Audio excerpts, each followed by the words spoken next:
Assalamualaikum warahmatullahi wabarakatuh.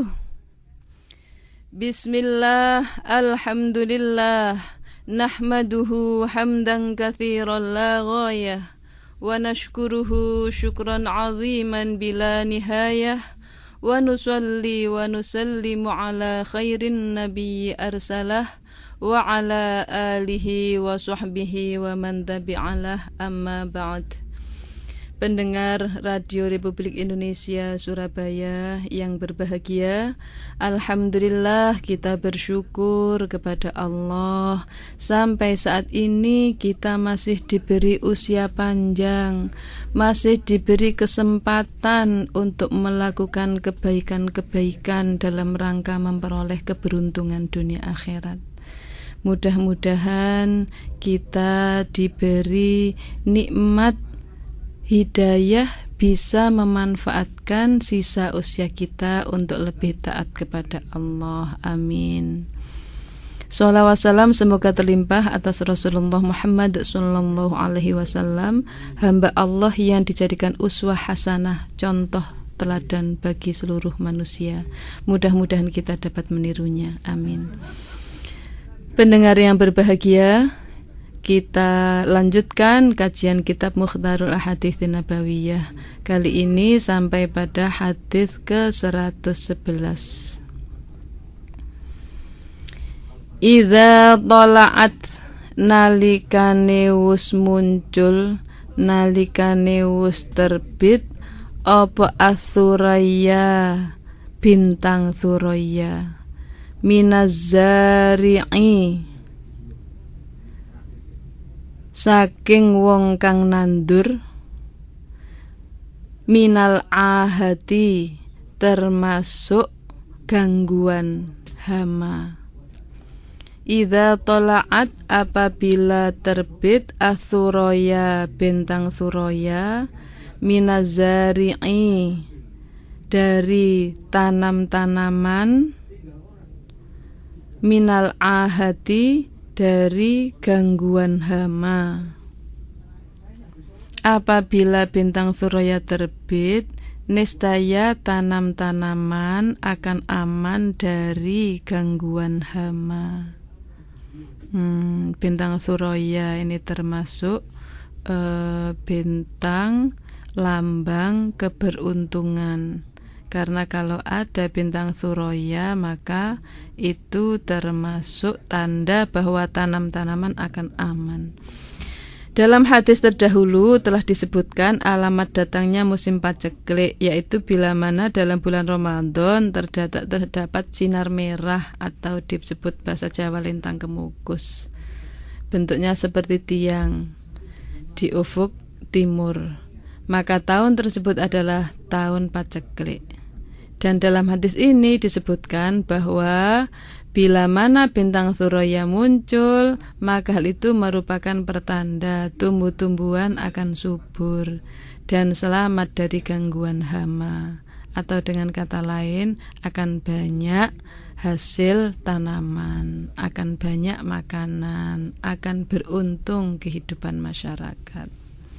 Nah, bintang suraya ini biasanya orang-orang para petani itu mengetahui, tahu persis kalau ada bintang itu, para petani akan giat untuk menanam, apakah menanam padi, menanam jagung, kedelai dan lain sebagainya. Itu salah satu pertanda atau alamat dari Allah yang diketahui oleh orang-orang yang memang berkepentingan dengan tanda itu, yaitu para petani. Sehingga kita yang bukan petani tidak tahu bedanya mana bintang suraya dan bintang kelap-kelip yang lain, nggak tahu bedanya. Kalau orang Jawa bilang, ada mengatakan bintang pari, itu ya, bintang pari itu juga di sini disebutkan bintang suraya, itu bintang yang menunjukkan keberuntungan bagi orang yang menanam, tidak akan terganggu oleh hama. Kita lanjutkan pada hadis ke-112. Kalau telinga mendenging itu bagaimana? Idza tonnat nalikane wis ndengung apa udhunu ahadikum telingane salah suci sira kabeh falyadhkurni maka becik ilinga sapa ahad ing ingsun wal yusolli lan becik maca sholawat sapa ahad alayya ing atase ingsun maksudnya Rasulullah wal yaqul lan becik ngusapa sapa ahad zakaro wus iling wus nyebut sapa Allahu Allah man marang wong zakaroni kang wus nyebut sapa man ing ingsun bi khairin kelawan api kelawan keapian. Idza tonnat apabila mendenging atau mengiang udhun ahadikum telinga seseorang falyadhkurni maka hendaklah ia ingat saya. Kalau yang bersabda Nabi berarti ingat Nabi. Wal yusolli dan bacalah sholawat alayya atasku. Wal yaqul dan hendaklah mengucap zakarallah. Allah mengingat, Allah menyebut man zakaroni pada orang yang mengingatku atau menyebutku bi khairin dengan kebaikan. Apabila telinga seseorang di antara kalian mengiang atau berdenging, hendaknya mengingatku dan bacalah sholawat untukku serta ucapkan semoga Allah mengingat atau memelihara orang yang menyebut-nyebut diriku dengan baik. Bila mana telinga kita berdenging, berarti ada yang membicarakan kita. Untuk itu dianjurkan bila seseorang mengalaminya mengucap sholawat bagi Nabi Shallallahu Alaihi Wasallam dan membaca doa semoga Allah memelihara orang yang menyebutku, menyebut Nabi maksudnya dengan sebutan yang baik. Mudah-mudahan ia terpelihara dari keburukan pembicaraannya. Seringkali diam-diam tidak ada apa-apa lalu telinga kita bunyi nging gitu. Nah, ketika kita mengalami seperti itu, pesan Nabi, ingatlah aku dan bacalah sholawat kepadaku. Begitu nging, Allahumma sholli ala sayyidina Muhammad gitu. Sallallahu ala Muhammad. Allahumma sholli ala sayyidina ala nabiyina Muhammadin sallallahu alaihi wasallam. Baca sholawat yang mana saja yang ia suka, yang ia ingat, yang ia hafal dibaca. Dan supaya kita mengucapkan Allah, semoga Allah memelihara orang yang mengingat aku, maksudnya mengingat Nabi, menyebut Nabi dengan baik. Termasuk di sini mengingat aku, menyebutku, maksudnya membicarakan kita. Jadi ketika kita denging itu karena kita sedang dibicarakan orang, maka kita doakan kepada orang itu, semoga Allah memelihara atau memberi peringatan kepada orang yang sedang menyebutku dengan baik. Kita husnudzon, kita dibicarakan dengan kebaikan. Kalau dengan kejelekan gimana? Ya nanti akan berhadapan dengan Allah. Itu kan namanya ghibah, apa bahasa Jawa ngerasani, mengumpat. Itu akan ada perhitungan tersendiri orang yang menzalimi orang lain. Nah, kita lanjutkan pada hadis ke-113. Doa dikala bersin wahing. Idza atasa nalikane wus wahing sapa ahadukum salah suci sira kabeh falyaqul maka becik ngucap sapa ahad alhamdu utawi sekai puji iku lillahi tetep kagunane Allah Rabbi kang mengerani al alamin menungso ing alam. Wal yaqul lan becik ngucap sapa ahad wal yaqul lan becik ngucapo lahu marang ahad sapa akhuhu kancane ahad dulure ahad au sahibuhu utawa kancane ahad yarhamukallah yarhamuka semoga merahmatimu Allahu Allah. Wa idza qala lan nalikane wis ngucap sapa ahad lahu maring ahad wa idza qala lan paling ngucap sapa akhuhu lahu marang ahad yarhamukallah semoga yarhamuka muga-muga ngrahmati marang sira sapa Allahu Allah falyaqul maka becik ngucap sapa ahad yahdikum muga-muga maringi pituduh ing sira kabeh sapa Allahu Allah, wa yuslihu lan ngapiki sapa Allah balakum ing keadaan sira kabeh. Idza atasa apabila bersin ahadukum seseorang, falyaqul maka hendaklah ia mengucap alhamdulillahirabbil alamin, segala puji bagi Allah Tuhan manusia di alam. Walyaqul dan hendaklah mengucapkan lahu padanya akhuhu saudaranya au sahibuhu atau temannya, yarhamukallah, semoga Allah merahmatimu. Wa idza qala lahu yarhamukallah, dan ketika ia berkata kepadanya dengan yarhamukallah, semoga Allah merahmatimu, falyaqul maka supaya kau jawab yahdikumullahu wa yuslihu balakum, yahdikum semoga memberi petunjuk pada kalian Allah wa yuslihu dan memperbaiki, ia memperbaiki balakum pada keadaan kalian. Apabila seseorang di antara kalian bersin, hendaknya mengucapkan alhamdulillahirabbil alamin, segala puji bagi Allah Tuhan manusia di alam. Dan hendaknya saudara atau temannya menjawabnya yarhamukallah, semoga Allah memberi belas kasih kepadamu.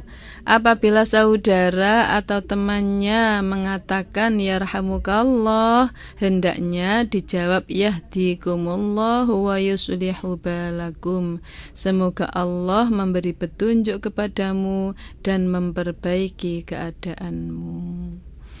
Hadis ini menerangkan tentang doa yang dianjurkan dibaca seseorang bila ia bersin, dan disunahkan bagi yang mendengarkan mengucapkan doa tarhim, yaitu memohonkan rahmat untuk orang yang bersin. Selanjutnya, bila orang yang bersin mendapatkan jawaban doa tersebut, disunahkan pula ia mengucapkan doa balasannya, yaitu semoga Allah menunjuki dan memperbaiki keadaanmu. Begitu indahnya para pendengar sekalian, hubungan yang harmonis antara umat Islam. Satu, bersin. Orang akan bersin, lalu bersin benar itu mesti nikmat itu. Begitu mau jering gitu, alhamdulillah, karena itu nikmat, supaya dia mengucapkan alhamdulillah, segala puji bagi Allah, bersyukur kepada Allah masih bisa bersin. Lalu temannya yang lain menjawab, semoga Allah menyayangimu. Dijawab lagi, semoga Allah memberi petunjuk padamu dan memperbaiki kondisimu. Adalah hubungan yang harmonis, timbal balik, saling memberi, mendoakan, memberi doa kepada yang lain. Itu bukan sebaliknya, atau bukan tanpa doa. Misalnya bersin, jering, aduh kate pilek aku, bilang gitu, aduh gitu. Yang temannya jawab, kate flu ya. Itu nggak ada doa di situ, nggak ada apa-apanya. Maksudnya nggak ada saling mendoakan, nggak ada hubungan yang harmonis di hadapan Allah. Hubungan yang harmonis karena Allah, karena saling mendoakan. Nah, kalau yang bersin tidak punya alhamdulillah, ya temannya nggak mendoakan, karena yang bersin saja tidak mengucap syukur kepada Allah, tidak membaca alhamdulillah, maka temannya pun diam aja, dia jadi nggak mau alhamdulillah gitu. Maka supaya otomatis jering alhamdulillah, temannya jangan malu-malu, kok darani so alim ngucu yarhamukallah gak semenengai. Bukan itu. Untuk kebaikan, maka kita supaya istiqomah. Istiqomah itu teguh pendirian. Kalau temannya jering alhamdulillah, maka siapapun, kapanpun, kenal apa ndak, dimanapun kita langsung mendoakan yarhamukallah. Tidak nunggu kalau kenal saja, gak kenal kok menengai lapon dong ano, bukan. Innamal mu'minuna ikhwah. Orang-orang mukmin itu bersaudara, maka siapapun kalau dia bersin mengucap alhamdulillah, supaya kita menimpali, kita menjawab dengan yarhamukallah. Lalu dijawab dengan yahdikumullah. Kita berterima kasih kepada Allah, didoakan, diberi supaya dapat rahmat. Masya Allah, baik sekali orang itu. Lalu kita doakan dengan yahdikumullah, semoga Allah memberi petunjuk pada kalian, wa yuslihu, dan memperbaiki balakum, kondisi kalian. Masya Allah, indah sekali jika itu otomatis dilakukan oleh saudara-saudara kita, oleh sesama muslim, oleh setiap orang Islam, supaya konsisten, istiqomah melakukan apa yang diberi petunjuk oleh Rasulullah itu, yaitu saling mendoakan ketika bersin. Kenapa didoakan? Bersin itu mungkin juga mau flu, mau sakit kan, maka kita mendoakan. Kita lanjutkan pada hadis ke-114. Perintahkan anak untuk mendirikan sholat. Idza arafa, nalikane wis ngerti sapa al-ghulamu anak, yaminahu ing arah tengene gulam, min shimalihi saking arah kiwane gulam, famuruhu moko merentau sira kabeh ing gulam bisolati kelawan salat. Idza arafa, ketika sudah mengenal al-ghulamu seorang anak, yaminahu kanannya, min shimalihi daripada kirinya, jadi dia sudah bisa membedakan kanan dan kiri. Famuruhu, maka memerintahkanlah kalian padanya bisolati, dengan sholat. Apabila seorang anak telah mengetahui mana bagian kanan dan mana bagian kiri, maka perintahkanlah ia untuk mendirikan sholat. Bila mana anak kita telah mampu membedakan mana yang kanan dan mana yang kiri, maka kita harus memerintahkannya untuk mengerjakan sholat. Hal ini dijelaskan oleh hadis lainnya yang mengatakan, perintahlah anak-anak kalian untuk sholat bila mencapai usia 7 tahun, dan pukullah mereka karena meninggalkan sholat dalam usia 10 tahun. Hadis ini menerangkan tentang batas minimal usia anak untuk diperintah mengerjakan sholat. Pendidikan yang sangat baik dilakukan di dalam keluarga. Pondasi agama itu kuat atau enggak kuat biasanya tergantung dari pendidikan agama dalam keluarga itu. Kalau sejak kecil diajari sholat, maka ketika ia besar sudah terbiasa. Sesuatu yang sudah terbiasa mendarah daging, itu kalau nggak dilakukan mesti nggak enak. Mesti ada yang kurang, mesti ia merasa seperti hutang. Maka supaya diperintahkan sholat sejak umur 7 tahun. Kenapa sejak umur 7 tahun? Bukankah anak sekarang ini cerdas-cerdas? Umur 5 tahun sudah bisa sholat, umur 6 tahun apalagi sudah bisa sholat, sudah hafal artinya, sudah hafal bacaannya. Karena di TK diajari sebegitu bagusnya sehingga sampai bisa masuk kelas 1 diajari lagi bisa. Kenapa Nabi tidak memerintahkan umur 5, umur 6? Tapi justru Nabi memerintahkan umur 7, karena anak-anak umur 7 itu baru mengenal gezah, mengenal kewibawaan, mengenal atau mengerti tentang beban. Kalau yang masih umur 5 tahun, 6 tahun ya sholat, tapi seenaknya sendiri. Kadang-kadang mau sholat, kadang-kadang enggak, kadang-kadang lari-lari, karena mereka belum mengenal gezah, belum bisa mulai dididik, tapi sudah bisa dibiasakan. Jadi pendidikannya berupa pembiasaan, bukan pemberian tanggung jawab. Karena menurut Rasulullah baru umur 7 tahun dididik untuk sholat sampai 10 tahun, berarti 3 tahun sudah dibiasakan.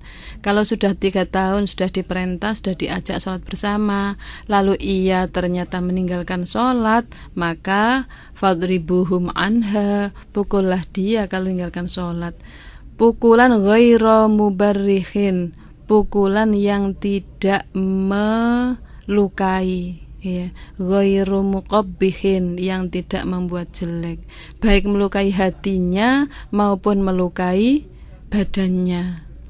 Nah, kalau dia merasa dendam karena orang tuanya dulu mesti kalau saya belum sholat lalu dipukul, lalu saya dendam dengan ibu saya, dengan ayah saya, itu bukan yang melukai hatinya. Bukan itu yang dimaksud Rasulullah. Cukup kita bisa memberi sanksi. Kalau tidak sholat nggak dikasih uang jajan sama mama misalnya. Kalau nggak sholat papa nggak suka, benci dengan orang yang nggak sholat, itu sudah cukup menjadi cambuk bagi mereka untuk rajin sholat kembali. Lalu dalam hadisnya dilanjutkan, wa farriqu bainahum fil madji'i, dan pisahkanlah di antara mereka dalam tempat tidur. Kalau sudah umur 10 tahun jangan dikumpulkan tempat tidurnya laki dan perempuan, nanti ada setan adu-adu. Jangan dikumpulkan anak perempuan dengan bapaknya atau anak laki dengan ibunya. Itu didikan dari Rasulullah supaya kita bisa benar-benar mendidik anak-anak kita kepada kebaikan, nilai-nilai agama kita terapkan sejak kecil.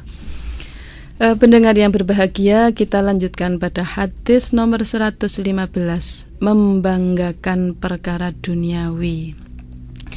Idza 'azzamat, nalikane wis ngagungake sapa umatku, kata Nabi, ad-dunya ing donya, nuziat mongko den ilangake minha saking ummati haibatul islami, kehebatan Islam.